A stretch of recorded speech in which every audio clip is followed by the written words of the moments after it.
Hello दोस्तों, आज हम वर्ग के बारे में अध्ययन करेंगे। तो चलिए समझते हैं वर्ग क्या होता है, वर्ग की परिभाषा क्या होती है। चलिए देखते हैं।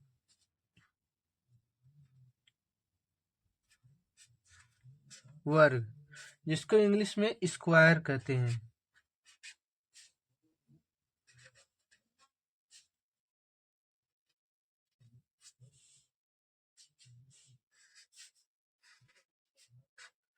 स्क्वायर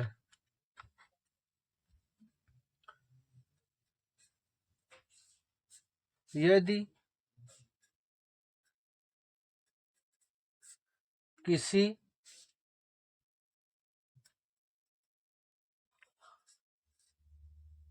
संख्या को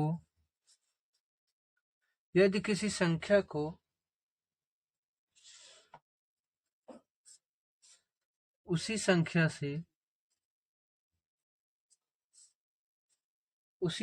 से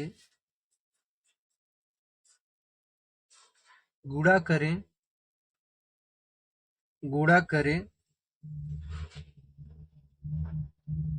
तो गुणनफल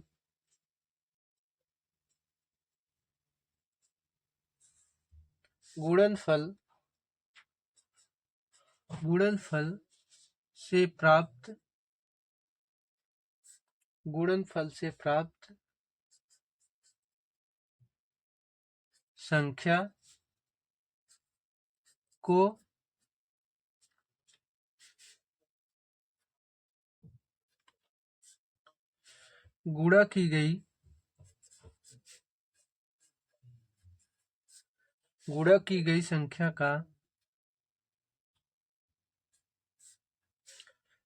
संख्या का वर्ग कहते हैं।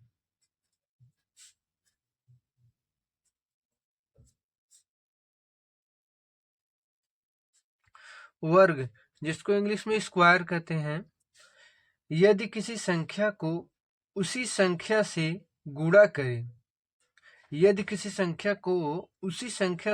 करें तो गुणनफल से प्राप्त संख्या को गुणा की गई संख्या का वर्ग कहते हैं। जैसे एग्जांपल में देख लीजिए,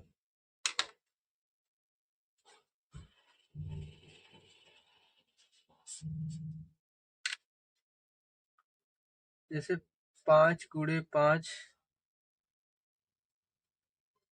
25, 5 गुणे 5 बराबर 25, 6 गुणे 6 बराबर 36। इसको स्क्वायर में लिख सकते हैं। 5 का स्क्वायर 5 गुणे 5 है, 5 दो बार है तो 5 का स्क्वायर लिख सकते हैं। यहाँ 6 गुणे 6 6 दो बार है तो यहाँ 6 का भी स्क्वायर लिख सकते हैं।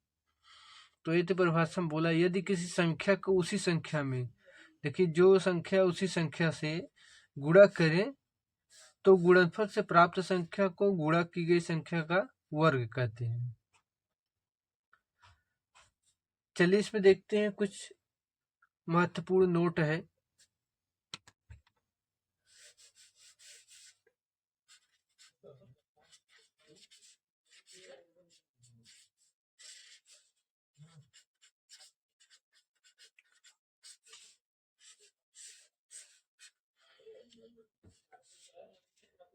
इसमें पहला देखते हैं,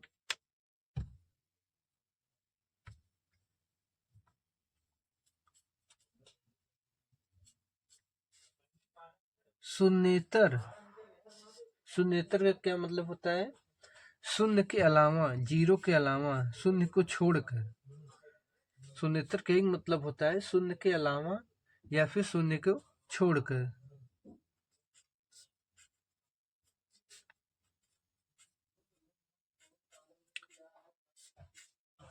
शून्य के अलावा शून्येतर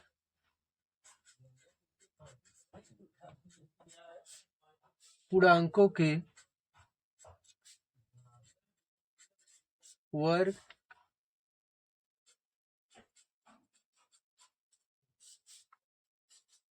धनात्मक पूर्णांक धनात्मक पूर्णांक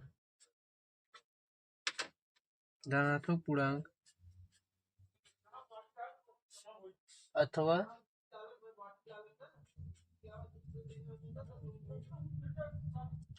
प्राकृतिक संख्याएं होती हैं।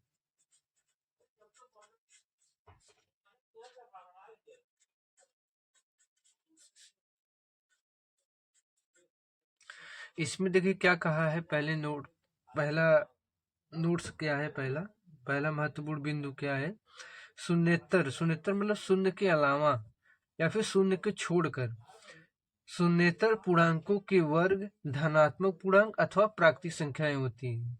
जो शून्येतर संख्याएं हैं, शून्य को छोड़कर और जो संख्याएं हैं उनका वर्ग धनात्मक पूर्णांक अथवा प्राकृतिक संख्याएं होती हैं। जैसे एग्जाम्पल में देख लीजिए,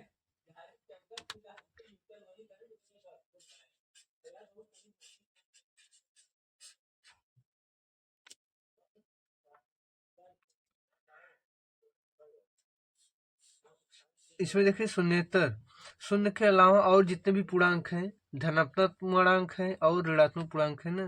पूर्णांक में कौन से आते हैं, ऋणात्मक पूर्णांक आते हैं, जीरो भी आता है और धनात्मक पूर्णांक आते हैं। धनात्मक पूर्णांक मतलब प्राकृतिक संख्याएं आती हैं। तो शून्य के छोड़कर जितने भी ऋणात्मक पूर्णांक हैं, जितने भी ऋणात्मक संख्याएं हैं और धनात्मक संख्याएं हैं, उन सबका वर्ग क्या आता है, धनात्मक संख्याएं आती हैं। धनात्मक संख्या अथवा प्राकृतिक संख्याएं आती हैं। जैसे -1, इसका स्क्वायर कितना आएगा, इसका स्क्वायर -1 गुणे -1, एक धनात्मक संख्या आएगी, 1 आएगा। अब जैसे देख लीजिए 2 का स्क्वायर बराबर 2 गुणे 2 बराबर 4। को छोड़कर जितने भी ऋणात्मक संख्याएं हैं और धनात्मक संख्याओं का वर्ग एक धनात्मक संख्याएं अथवा प्राकृतिक संख्याएं ही आती है।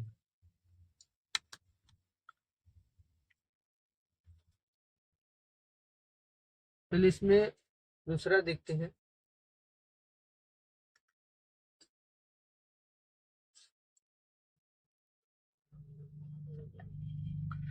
दूसरा क्या है,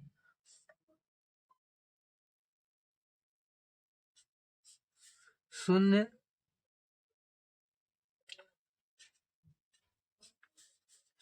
का वर्ग शून्य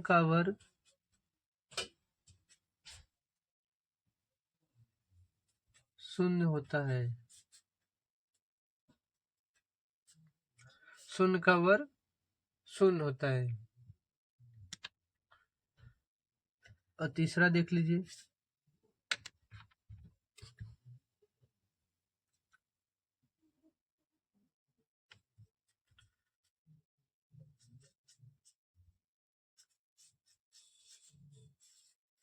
शून्येतर परमेय संख्याएं शून्येतर परमेय संख्याओं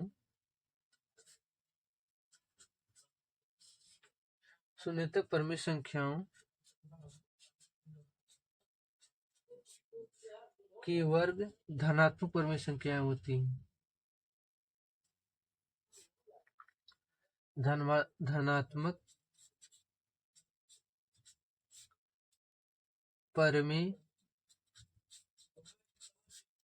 धनात्मक परमेय होते हैं।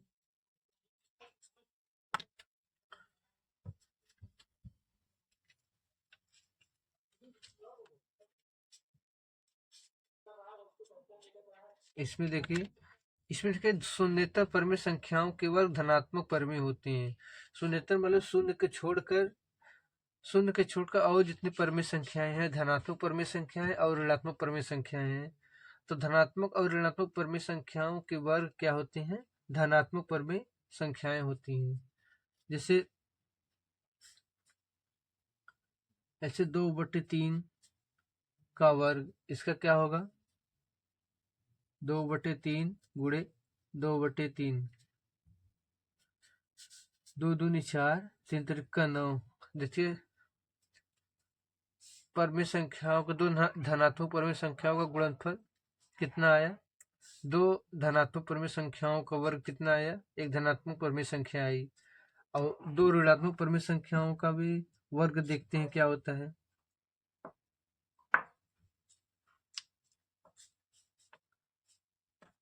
ऋणात्मक परमेय संख्याओं का वर्ग क्या आएगा? -3/4 गुणे -3/4। माइनस का माइनस में गुणा होगा प्लस हो जाएगा। 3 त्रिका 9 और 4 चौक 16। देखिए धनात्मक परमेय संख्याओं का वर्ग भी धनात्मक परमेय संख्या आ रहा है और ऋणात्मक परमेय संख्याओं का वर्ग भी एक धनात्मक परमेय संख्या होती है। तो धनात्मक परमेय संख्या आ रही है। तो इसमें यही बोला है, शून्य परमेय संख्याओं के वर्ग धनात्मक परमेय संख्या होती है। अर्थात शून्य के अलावा और जितनी संख्याएं हैं धनात्मक परमेय संख्याएं हैं, ऋणात्मक परमेय संख्याएं हैं, दोनों परमेय संख्याओं का वर्ग क्या आता है? एक धनात्मक परमेय संख्या आती है। ठीक है दोस्तों, अगर आपको मेरी वीडियो पसंद आई हो तो वीडियो को लाइक करिएगा, और अगर आप मेरे चैनल पर नए हो तो चैनल को सब्सक्राइब जरूर करिएगा। Thank you.